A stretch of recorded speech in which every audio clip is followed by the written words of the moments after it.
So Brian, this is like $109 for this light fixture.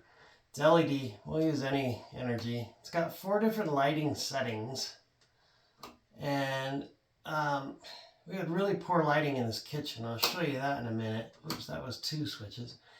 So it's got 5 settings for brightness and color, and I think we have it there. And then it's also, just watch it.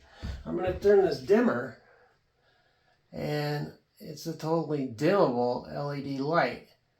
So there's a lot of options, and of course there's so many made like this.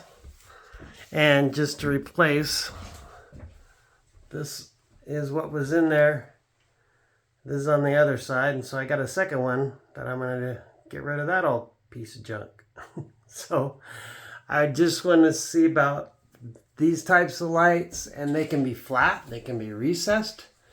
I can also, because this is a big conference area, do you want recessed can look? Because they're not really cans anymore. They're just these flat discs.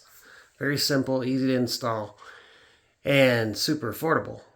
So I will explain more of this, but I wanted to provide this video to help with my explanation.